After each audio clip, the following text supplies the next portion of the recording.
Bismillahirrahmanirrahim. Assalamualaikum warahmatullahi wabarakatuh. Alhamdulillahilladzi anzala sakinah fi qulubil mu'minin liyazdadu imanihim. Asyhadu an la ilaha illallah wa asyhadu anna Muhammadar Rasulullah. Allahumma sholli ala Muhammad wa ala Muhammad la nabiyya ba'da. Alhamdulillah sahabat-sahabat MK pagi semua, pada pagi hari ini hujan mengguyur di kota Yogyakarta. Semoga ini menjadi jalan keberkahan bagi kita semua. Sahabat MK pagi semua, jangan lupa seperti halnya pekan-pekan lalu, jangan lupa kita begitu bangun tidur, kita ingat bahwa kita masih dibangunkan, bahwa kita masih ada, denyut jantung kita masih berdenyut. Ya, coba sekarang raba denyut jantungnya masih pada ada semua, jangan-jangan pada hilang ya.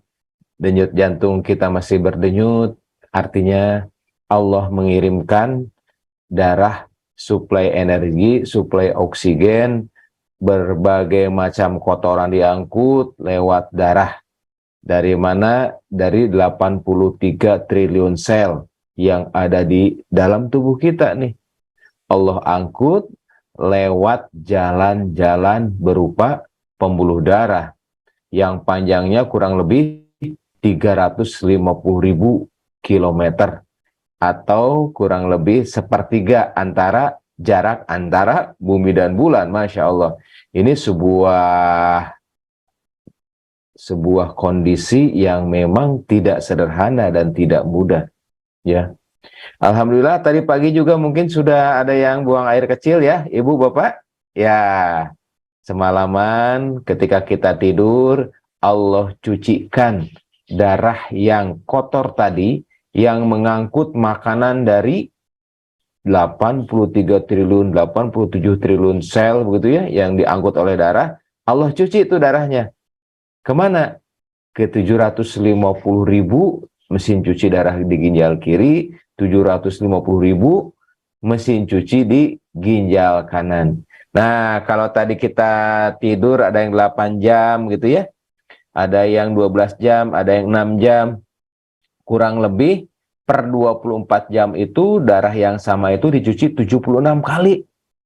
Suatu jumlah yang sangat fantastis teman-teman semua ya. Jadi 76 kali per 24 jam. Berarti kalau misalnya 12 jam itu sekitar 38 kali dicuci ya. 38 kali. Jadi kalau ibu bapak tadi tidur misalnya 6 jam, mungkin 18 kali tuh mesin cuci kita tuh mencuci darah yang sama. Masya Allah. Jadi tatkala kita ingat nikmat betapa rumitnya tubuh kita ini, betapa tubuh kita ini tidak sederhana untuk mengurusnya, dan sekarang ternyata baik-baik saja. Artinya ini sebuah nikmat yang telah Allah berikan kepada kita. Ketika kita ingat nikmat tersebut, maka ada rasa syukur yang terdalam di dalam hati kita. Ya, jangan lupa pagi hari ini untuk selalu bersyukur. Nah, sahabat-sahabat MK pagi semua, pada pagi hari ini kita akan membahas tentang khitanan ya, sirkumsisi khitanan ya. Khitanan itu merupakan salah satu syariat ya dari sejak Nabi Ibrahim sampai kepada kita begitu ya. Nah, khitanan ini kalau kita lihat di Indonesia itu kan ada 4 musim ya, musim khitanan. Ada musim habis lebaran, kemudian musim bulan Maulid, kemudian musim liburan sekolah, dan musim tahun baru. Nah, sebentar lagi kita akan memasuki Ramadan ya, kurang lebih berapa? 17 hari lagi Kang Apip untuk menjelang Ramadan. Nah, pada setelah Ramadan itu adalah musim khitanan. Sehingga pada pagi hari ini kita akan coba bahas usia berapa sih yang aman, yang layak, yang optimal untuk dikhitan itu usia berapa? Nah, kemudian ada yang nanyakan juga, dok, kalau dikhitan itu memang manfaatnya apa? Bukti ilmiahnya apa? Begitu ya. Kemudian selain indikasi agama apa aja yang sekiranya mengharuskan untuk dikhitan. Baik. Ibu bapak semua, mohon maaf jika pada tayangan ini tidak semua gambar nanti bisa kami tayangkan ya. karena dengan berbagai hal pertimbangan kebijakan dari berbagai macam platform yang menayangkan siaran ini. Tetapi bagi ibu bapak yang mungkin nanti menginginkan gambaran yang lebih jelas, akan saya sampaikan gambar-gambar dan foto-foto yang mungkin akan memperjelas paparan ini. Tetapi akan disampaikan nanti pada setelah siaran ini lewat link Zoom ya. Bagi Bapak Ibu mungkin nanti yang ingin saling sharing atau berkonsultasi bareng, silakan nanti untuk bergabung juga di Zoom ya. Karena insya Allah pertanyaan-pertanyaan ataupun gambar-gambar khusus nanti saya hanya akan ditayangkan lewat Zoom. Baik. Ibu bapak semua, sahabat-sahabat MK Pagi yang menyimak di MK FM, yang menyimak di MK TV, begitu ya, dan berbagai macam platform digital lagi lainnya, kita akan coba telusuri sirkumsisi itu seluruh dunia seperti apa. Baik, kalau kita perhatikan, menurut WHO tahun 2010, populasi sirkumsisi dunia ini kurang lebih 30% dari penduduk laki-laki dewasa. 30%. Boleh lihat di gambar ini, teman-teman. Kalau misalnya yang makin biru itu berarti populasinya antara 90 sampai 100%. Bisa kita lihat di sini ya. Yang mana yang biru tua begitu. Di sini ada Indonesia, kemudian ada juga Filipina, kemudian Malaysia, kemudian ini di Semenanjung Arab, begitu ya.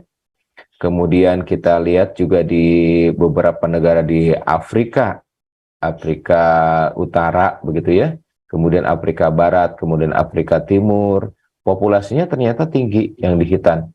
Nah, demikian juga dengan di Amerika, sebagian besar di Amerika juga di sini ada ya.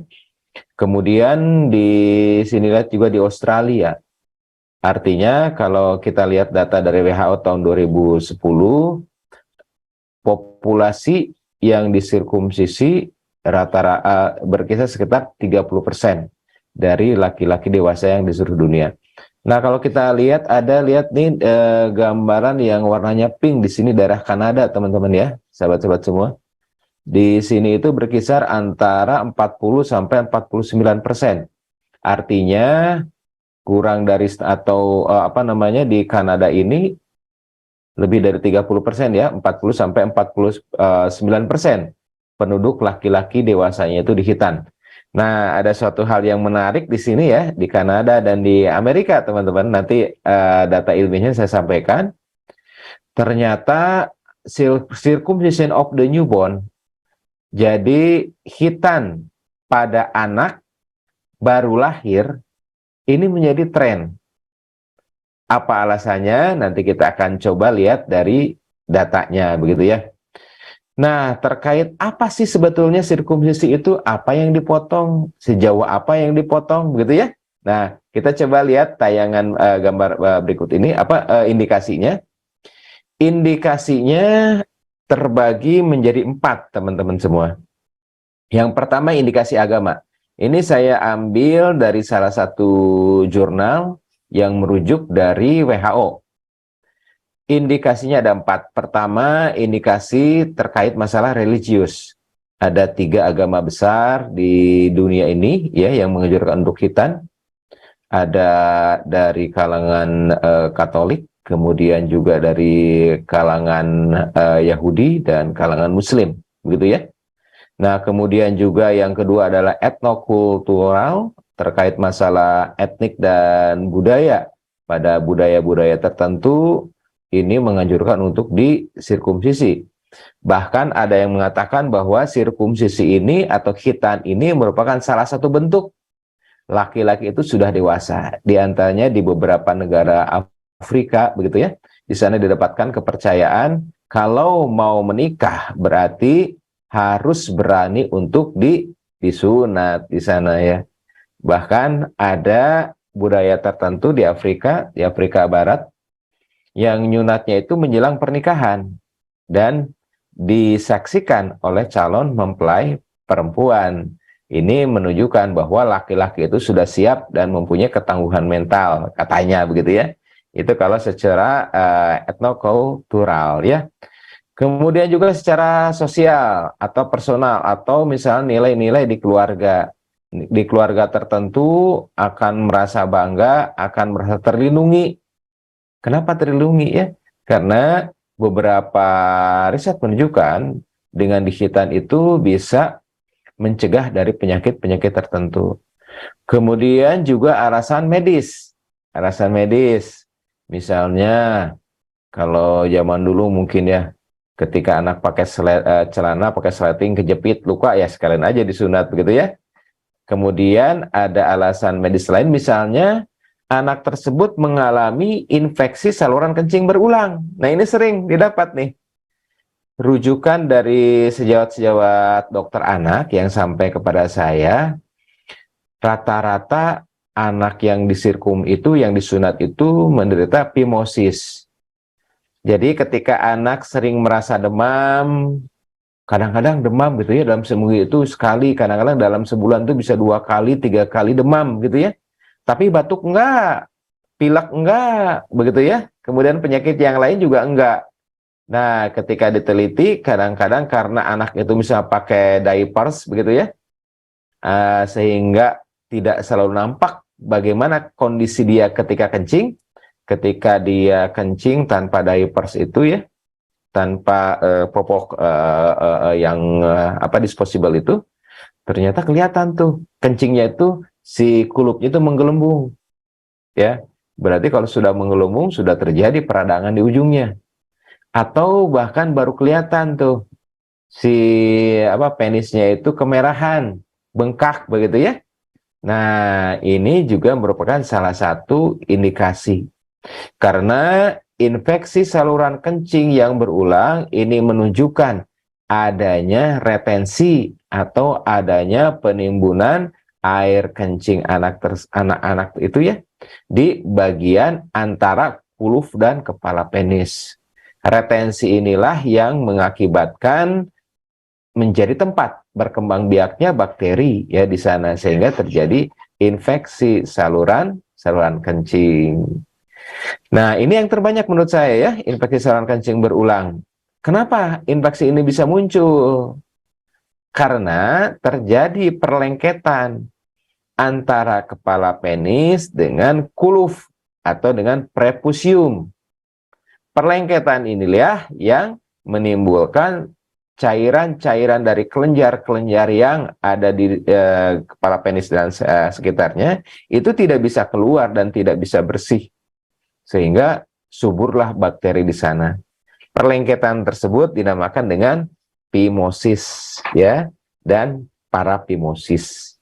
Itu ya teman-teman ya. Jadi indikasi ini ada 4. Bukan hanya indikasi agama, tapi ada juga indikasi etnokultural, indikasi sosial, dan indikasi medis. Baik, kita coba lihat. Sekarang phimosis teman-teman. Jadi kalau phimosis ini di penisnya itu misalnya ada anak ya umur 3 tahun, 4 tahun gitu. Kalau pipis itu kadang-kadang nyeri gitu ya. Atau terlihat kemerahan atau bengkak di penisnya itu atau di prepusiumnya atau di kulufnya ya. Anak itu sering menderita demam. Jadi demam yang tidak diakibatkan oleh penyebab lain begitu ya. Biasanya kan kalau ada pilek, kemudian juga ada batuk ispa gitu, infeksi saluran pernapasan atas, tidak juga nyeri perut. Nah, perhatikan nih, apakah ada sesuatu di penis anak tersebut. Nanti gambarnya ya, gambarnya nanti di Zoom. Apa itu phimosis, gambarnya nanti insya Allah saya sampaikan. Mohon maaf tidak bisa disampaikan di sini ya. Kalau misalnya ibu bapak pengen pengen lebih jelas, bisa bergabung nanti di Zoom ya. Bisa sekarang, bisa juga nanti habis tayangan ini ya. Baik, saya lanjutkan. Jadi intinya phimosis itu si prepusium, si kulup itu tidak bisa ditarik ke belakang. Nah, bahasa kitanya tidak lengket gitu ya. Lengket si kulitnya itu ke kepala penis. Lengket. Akibat lengket yang terjadi adalah penimbunan sekret-sekret dari kelenjar-kelenjar yang ada di gland penis dan sekitarnya. Yang kedua adalah timbunan dari sisa-sisa air kencing. Ketika terjadi ini berulang, maka akan terjadi perlengketan kulit dengan kepala penis itu makin erat, sehingga sampai pada ujungnya. Ketika ujungnya mengalami peradangan, ini bisa disebut dengan balanitis serotiva namanya itu teman-teman ya. Jadi phimosis ini sebuah keadaan di mana kulit kuluf ini tidak bisa ditarik mundur ke belakang sehingga glans penis itu bisa dibersihkan. Jadi karena tidak bisa, maka terjadi penimbunan berbagai macam kotoran di sana. Gejalanya, kalau misalnya anak mengalami phimosis seperti ini, umumnya anak nyeri ketika buang air kecil, kemudian juga adanya demam, biasanya demamnya nggak begitu tinggi, ya.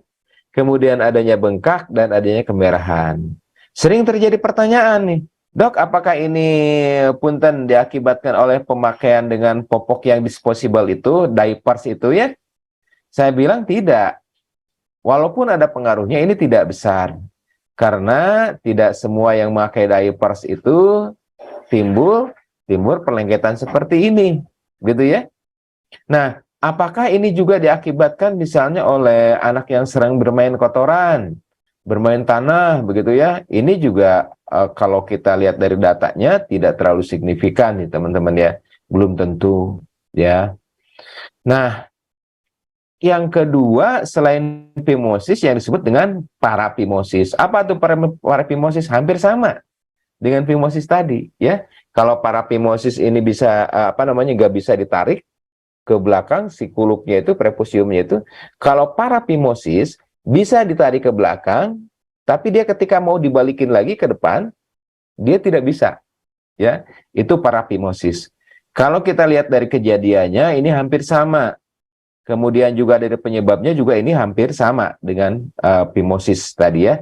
Jadi beberapa penyakit ini yang mengindikasikan. Bisa nggak dok, phimosis itu diobati tanpa disunat, tanpa disirkumsisi? Bisa, yaitu dengan menggunakan preparat steroid.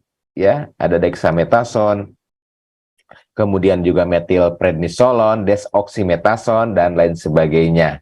Nah, tetapi yang paling umum dilakukan adalah ketika terjadi phimosis atau perlengketan antara kuluf dengan glans penisnya, rata-rata dilakukan tindakan, ya. Tindakan itu dibersihkan, dipisahkan seperti itu. Dan itu nyeri. Kekurangannya apa? Kekurangannya kalau dilakukan terapi seperti dengan menggunakan steroid, ya, hampir sebagian besar mengalami phimosis atau perlengketan berulang.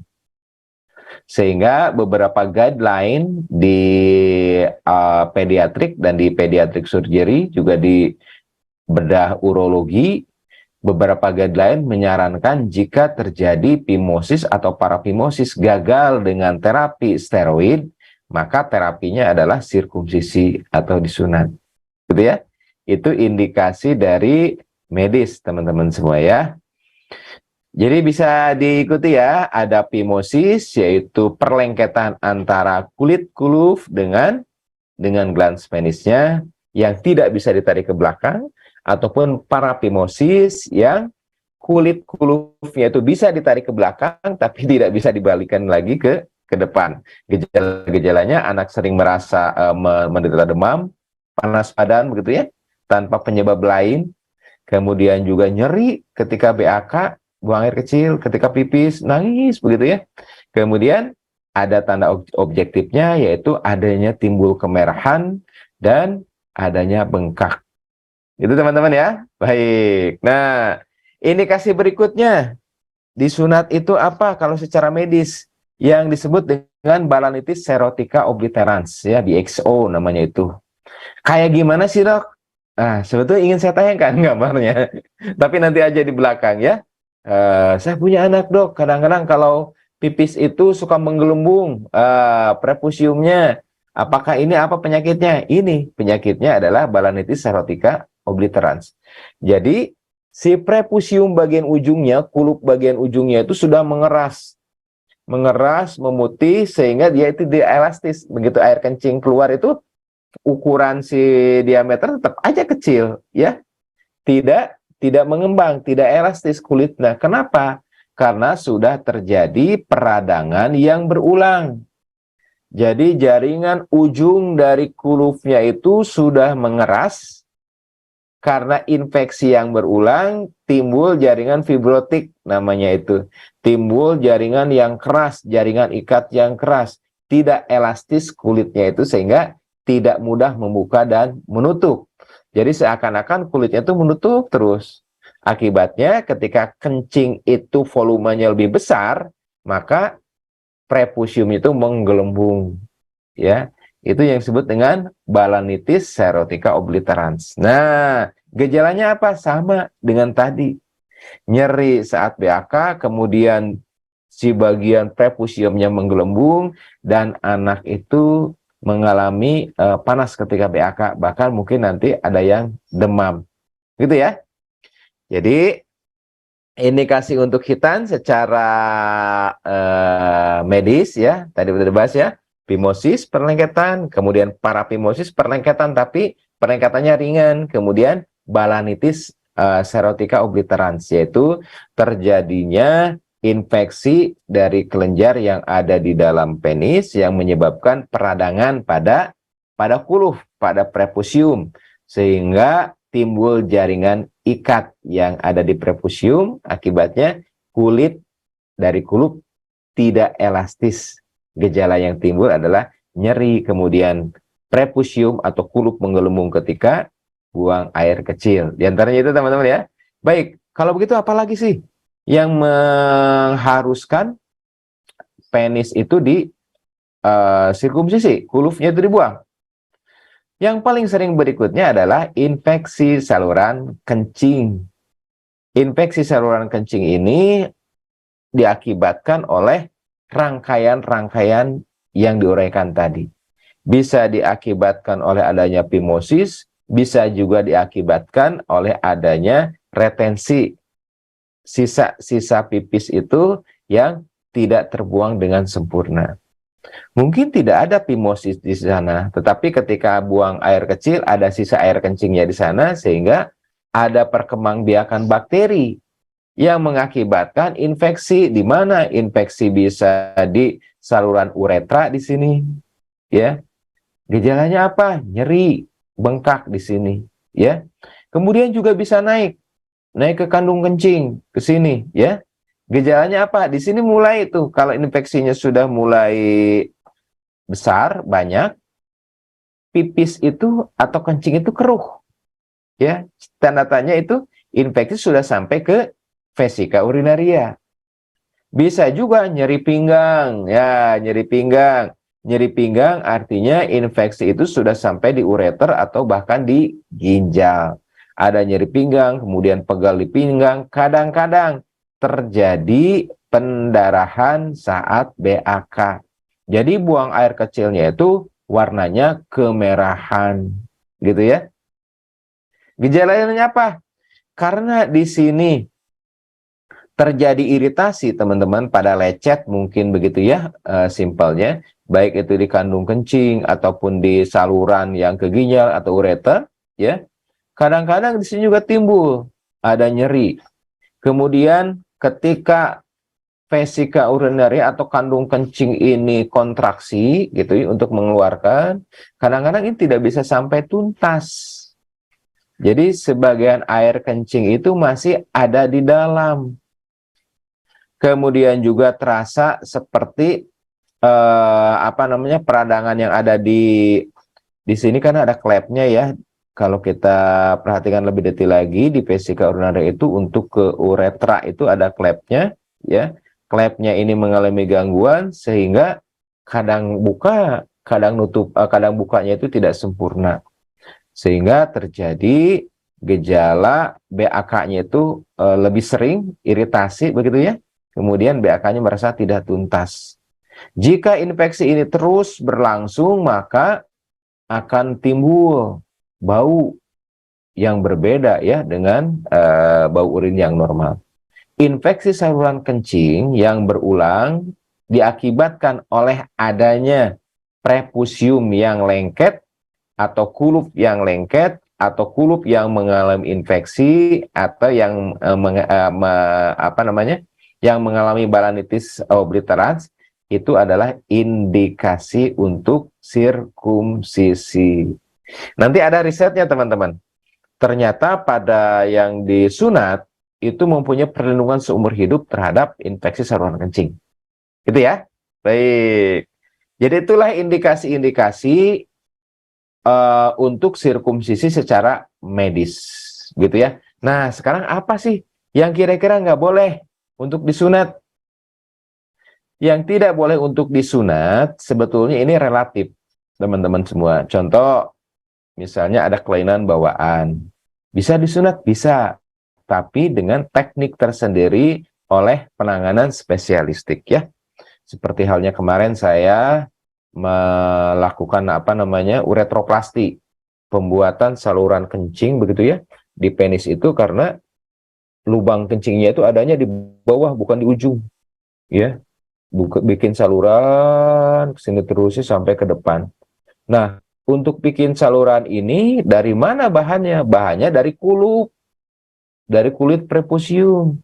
Sehingga kalau misalnya ini udah habis, udah disunat duluan, padahal ini ada kelainan, maka bahan untuk membuat saluran itu tidak ada, ya. Sehingga kita ngambil dari tempat lain, misalnya dari mukosa, dari bibir, begitu ya.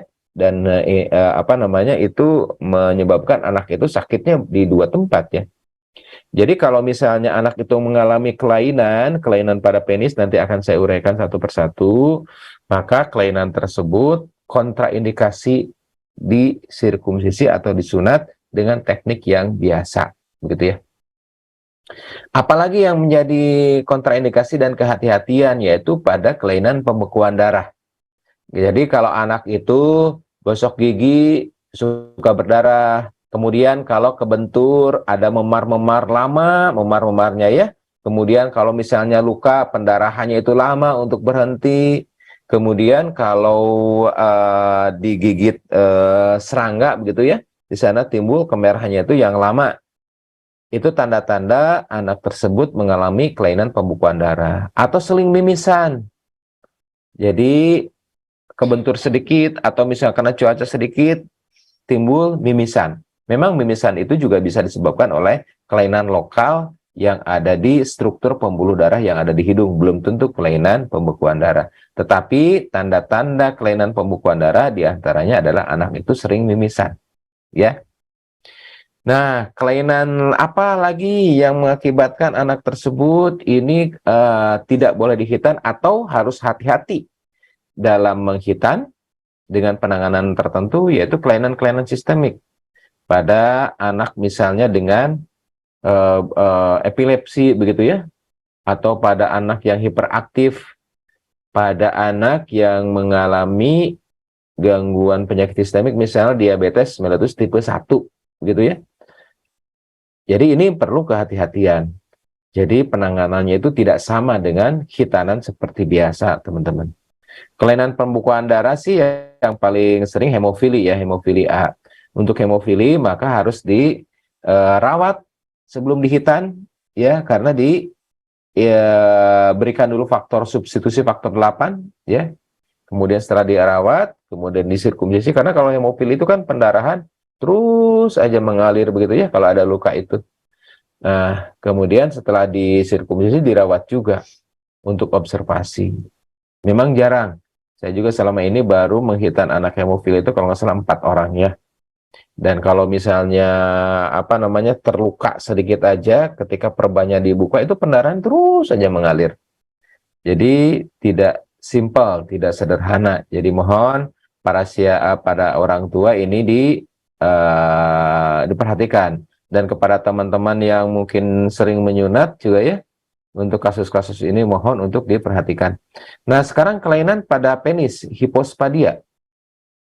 Jadi kalau pada normal ini, penis seperti ini teman-teman. Ya, tapi kalau pada keadaan tertentu, muaranya itu ada di bawah, bukan di ujung. Nih, ini kan uretra teman-teman ya, uretra begitu, ada di ujung sini. Ada juga yang di pangkal di sini. Normalnya kan di bagian ujung dari glans ya. Nah, ciri-cirinya itu penisnya itu melengkung.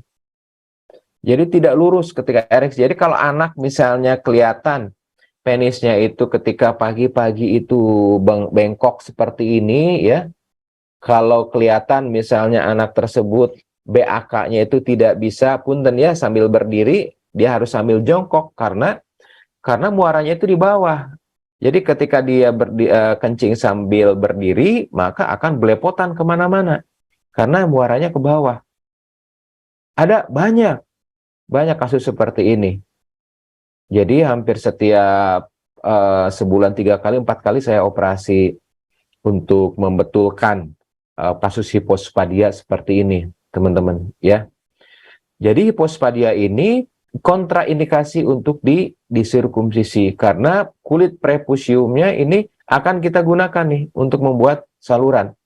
Jadi cirinya itu penisnya melengkung ke bawah, kemudian juga muaranya juga di bawah, kemudian kulit di atas itu dominan. Wah, kayak hoodie kayak gitu ya. Kayak apa namanya ya, kayak hoodie kayak gitu ya.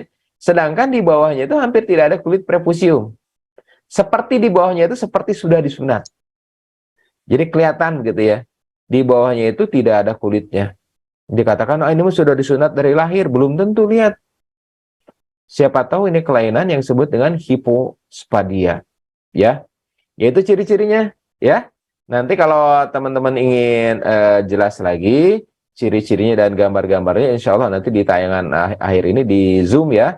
Barangkali mau bergabung di Zoom silakan. Nanti ada beberapa gambar yang saya sampaikan nanti setelah tayangan ini selesai. Silakan yang mau bergabung di Zoom boleh, silakan ya. Oh, akunnya sudah ada tuh ya.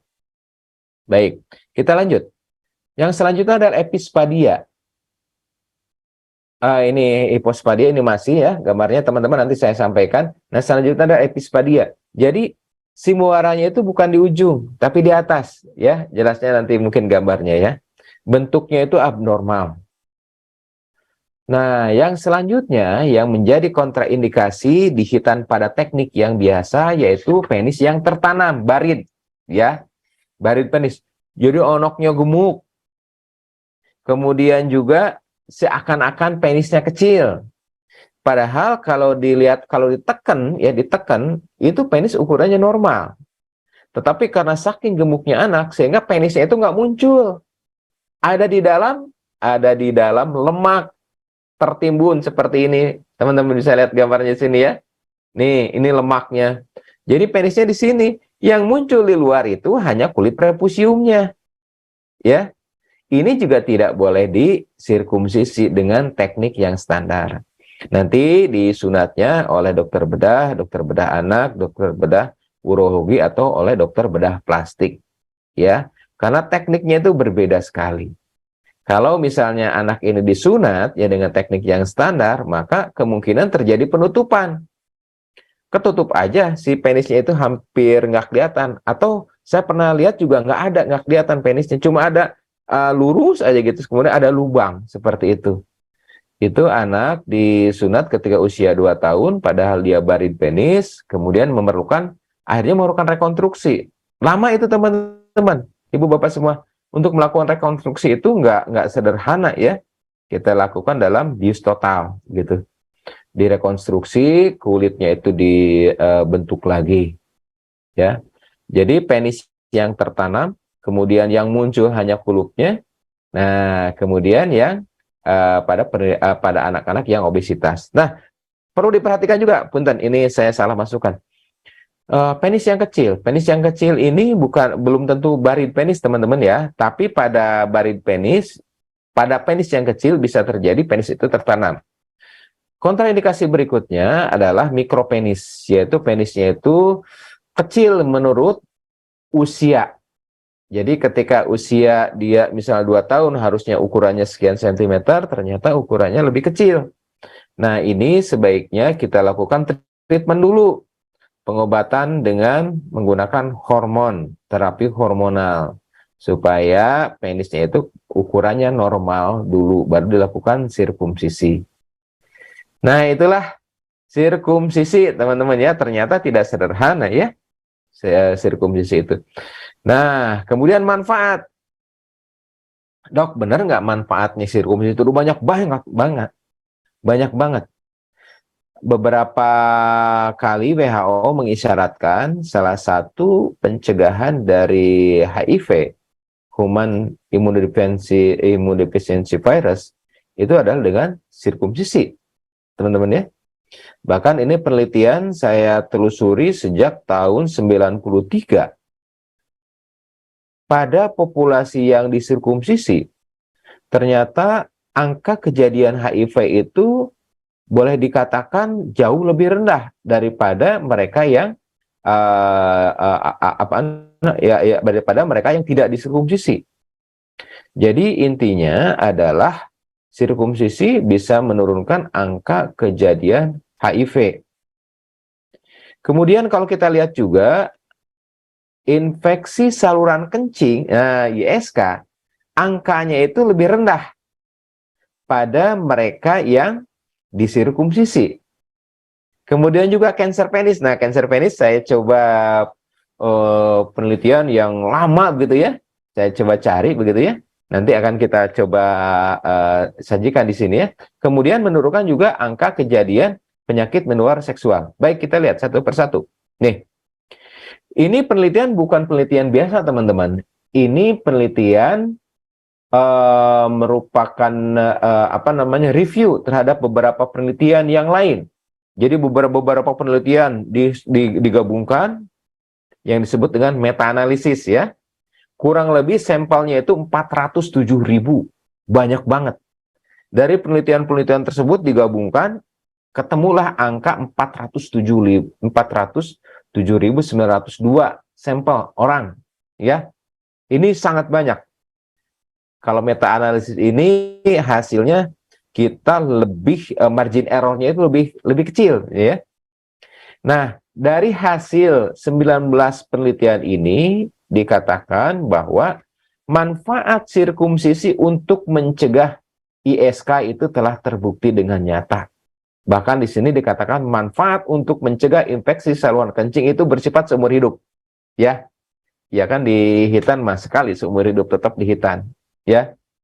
Nah, kemudian dari meta-analisis ini juga didapatkan data nih bahwa sirkumsisi pada bayi baru lahir, karena beberapa center pendidikan di dunia ini ada berbeda pendapat tentang sirkumsisi pada bayi baru lahir.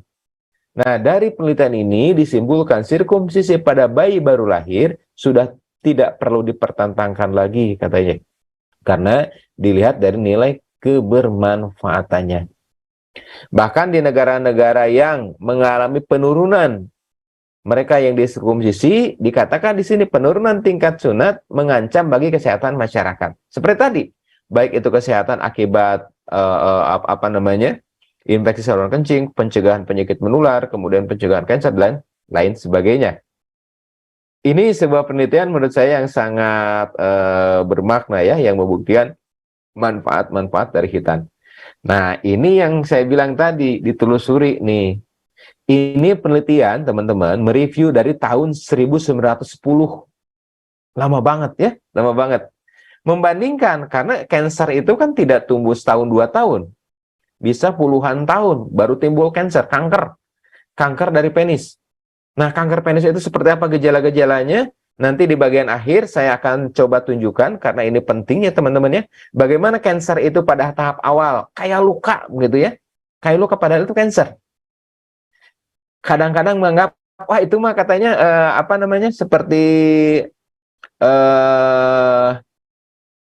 bahasa dikatakan seperti mata iwak katanya ya. Padahal itu kanker. Nah, nanti akan saya coba munculkan gambarnya ya. Ini kanker, ini bukan.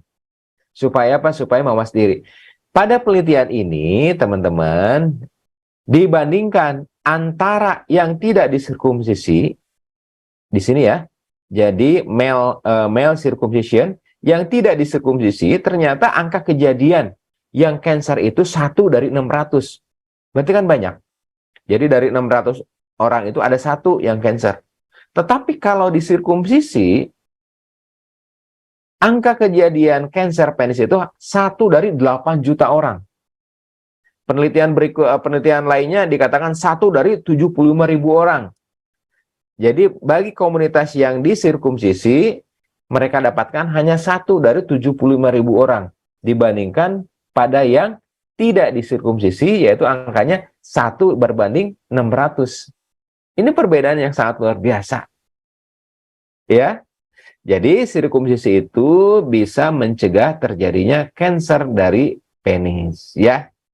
Nah, ini penelitian yang banyak, teman-teman. Penelitian yang banyak. Ini penelitian sebuah cohort study, penelitian yang diikuti begitu ya sejak disirkumsisi, disimpulkan bahwa sirkumsisi itu secara signifikan menurunkan angka kejadian HIV. Oke ya. Baik, kita lanjut. Nah, sekarang bagaimana, Dok? Usianya nih, usia berapa nih yang mau disunat? Kan beda-beda tuh ya. Ada yang usia sebentar. Punten.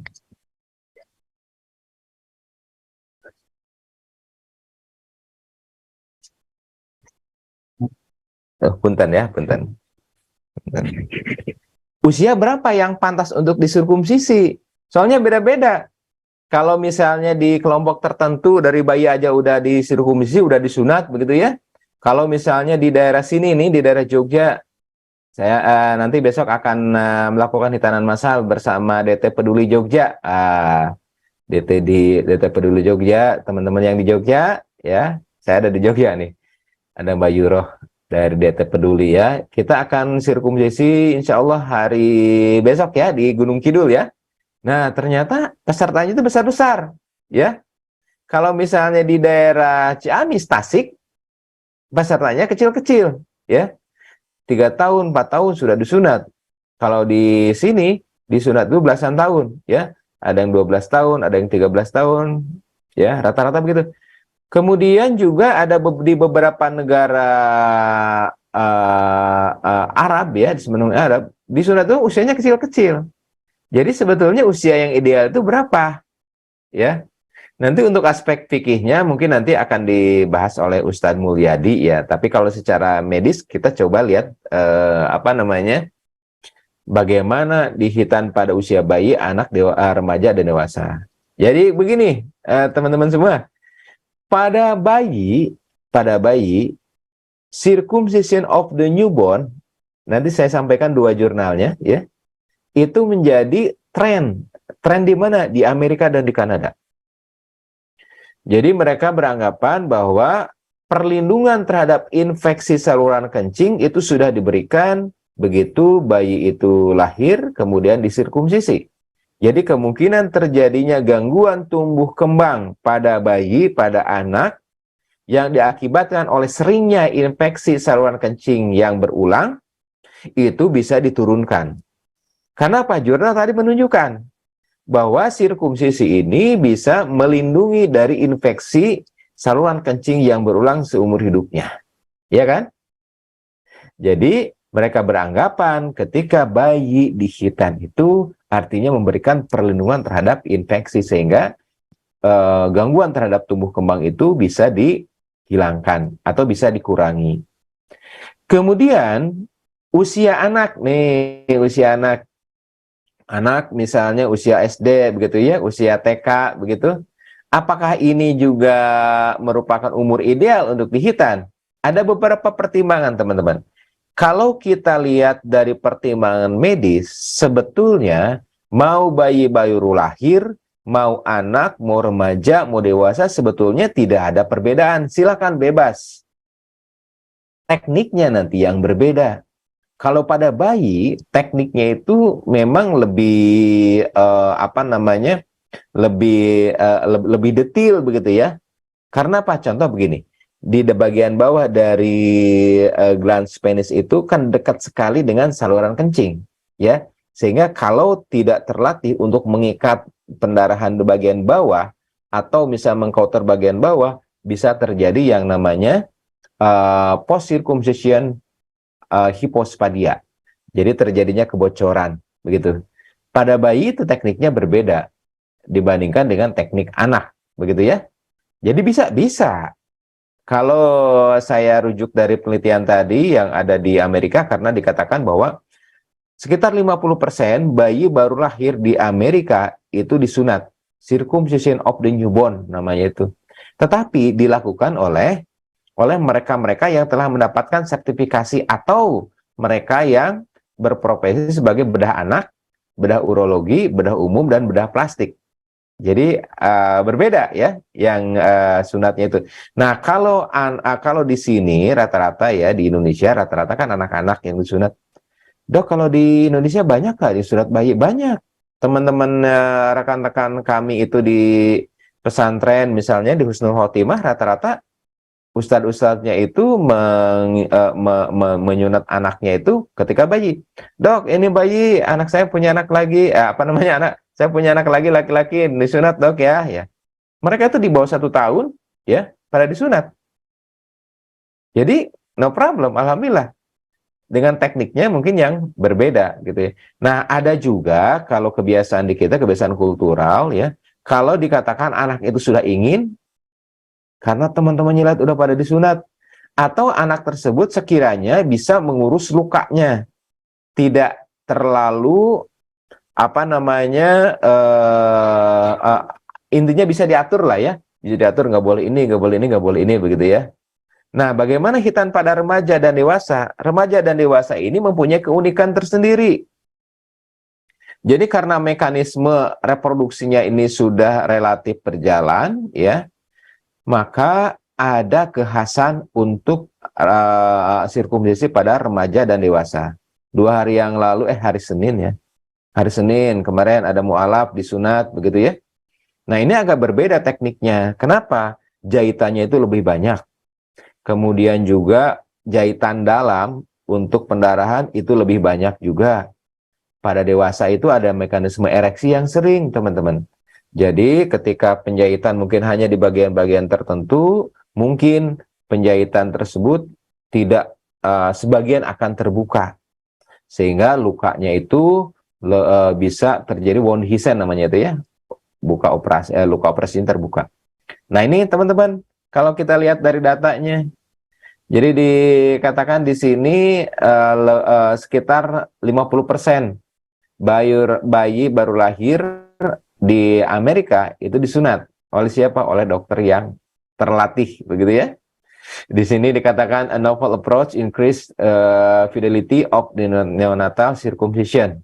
Di Kanada juga demikian, saya baca ya. Ada kontroversi, ada di mana-mana juga ya, termasuk khitanan pada orang dewasa sekalipun. Nah, terakhir ini teman-teman, jadi boleh saya simpulkan ya, untuk usia sebetulnya secara medis itu tidak menjadi permasalahan. Silakan saja. Mau bayi baru lahir juga disunat boleh. Nah, tinggal nanti kita sandingkan dengan fikih. Nah, terakhir mungkin nanti terkait dengan sirkumsisi pada perempuan. Ini yang banyak kontroversi. Bahkan WHO melarang sirkumsisi pada perempuan. Kenapa sampai demikian ternyata teman-teman semua? Nah, ternyata yang dilakukan sirkumsisi itu bukan pada kaidah fikih dan pada kaidah medis. Lebih banyak pada adat istiadat dan budaya. Nih, saya tunjukkan. Punten. Saya tunjukkan coba ya. Jadi pada beberapa negara di Afrika, sirkumsisi pada perempuan itu memotong. Memotong apa? Memotong klitoris atau bagian dari labia mayora dan labia minora. Padahal pada perempuan pun sama. Yang dihilangkan, yang dipotong itu adalah kulit kuluf. Jadi punten ya, saya tampilkan gambar ini, mudah-mudahan ini tidak jadi permasalahan ya. Ini punten teman-teman, maaf sekali lagi karena di sini banyak sekali kesalahan-kesalahan yang muncul. Punten, maaf sekali lagi. Kalau ini misalnya klitoris, ya, di atasnya itu ada sama seperti kulit prepusium pada laki-laki. Nah, kulit inilah yang dibuangnya, bukan memotong klitorisnya. Pada beberapa kejadian, ini klitoris ini yang dipotong, teman-teman. Padahal ini kan sama dengan kepala penis. Ya, di sini rangsang seksual tertinggi pada perempuan. Kalau dipotong justru ini akan jadi permasalahan. Tapi kalau ini dibuang, maka rangsang seksual akan lebih sensitif, lebih bagus. Jadi hati-hati ya, hati-hati. Jadi kalau misalnya sirkumsisi pada perempuan, nanti kalau masalah fikihnya nanti Ustadz Mulyadi mungkin ditanyakan ke beliau ya. Hifad, sirkumsisi pada perempuan, bukan bukan memotong glans klitoris kayak ini, bukan dipotong. Tapi memotong atau membuang dari kulit di sini nih. Klitoral prepusium, ini yang dibuang. Apa buktinya teman-teman? Lihat. Jadi kalau kita lihat dari apa namanya buku-buku sejarah kedokteran Islam, kemudian kita lihat dari fatwa-fatwa ulama, Imam Nawawi menginstruksikan yang dipotong itu adalah bagian dari a part of the fold of the skin in the upper of the part of the vagina. Jadi yang dipotong itu adalah kulit yang menutupi apa? Bagian dari atas di vagina. Bukan memotong vagina, bukan menutup vagina. Yang terjadi adalah di beberapa negara di Afrika terjadi yang disebut apa namanya female genital mutilation, sehingga dilarang oleh WHO. Kenapa? Yang diiris itu adalah glans klitoris. Yang diiris itu yang dipotong adalah labia mayora, labia minora dan sebagainya. Nanti saya tunjukkan ya, insya Allah ya, setelah tayangan berikut ini. Setelah di Zoom ya. Baik, itulah sahabat-sahabat semua, teman-teman semua, kalau kita berbicara tentang khitan ya, punten sekali bahasan ini memang sensitif untuk ditayangkan, tetapi ini ilmu, jangan sampai karena kita tabu akan sesuatu, keilmuan itu kita dapat dari sumber yang punten, yang tidak benar, atau dari sumber yang tidak bisa dipertanggungjawabkan. Bukan berarti saya paling benar, enggak. Cuma paling tidak ketika saya tayangkan tadi, insya Allah mengambil rujukan-rujukan dari hasil-hasil risetnya. Dan ini juga saya tayangkan setelah izin dari Ustadz Mulyadi ya, sebagai lajnah syariah di Darut Tauhid. Baik, itu teman-teman. Jadi kalau kita berbicara masalah khitan pada perempuan, ya ini memerlukan kajian yang tersendiri lebih dalam begitu ya. Baik. Baik. Sekarang kita diskusi yang untuk tayangan nanti, insya Allah setelah tayangan yang di medsos ini, setelah MKTP ini, mungkin nanti akan saya coba tayangkan gambar-gambarnya ya, yang belum saya sempat tayangkan tadi. Baik, kita diskusi ya. Diskusi dulu ya. Ada pertanyaan dari IG apa dari YouTube Kang Apip ya? Dok, kalau anak laki-laki usia 11 tahun sering BAK itu kenapa ya? Baik. Jadi sering BAK itu ada 3 faktor penyebab besar. Tiga besar faktor penyebab ya. Yang pertama adalah kelainan sistemik, misalnya pada penyakit-penyakit infeksi saluran kencing, kemudian pada penyakit gula atau penyakit diabetes, itu bisa mengakibatkan anak tersebut sering kencing. Dok, bisa 11 tahun diabetes? Bisa. Dok, bisa 11 tahun infeksi saluran kencing? Sangat bisa. Ya, seperti saya katakan tadi. Jadi ada iritasi, kemudian iritasi mengakibatkan rangsangan terhadap kandung kencing untuk berkontraksi, akhirnya pengen pipis. Tapi pipisnya bisanya nggak banyak, sedikit-sedikit begitu ya. Bisa juga pada kelainan normal, bisa. Pada keadaan tertentu, misalnya pada kelembaban yang tinggi, suhu yang dingin, maka laju metabolisme itu lebih tinggi, kemudian aliran darah itu akan lebih banyak untuk disaring, sisa yang disaringnya pun lebih banyak. Sehingga jangan kaget kalau pada suasana suhu yang lembab, kemudian yang suhu udara yang dingin, ya, kencing itu akan lebih sering. Itu normal, ya.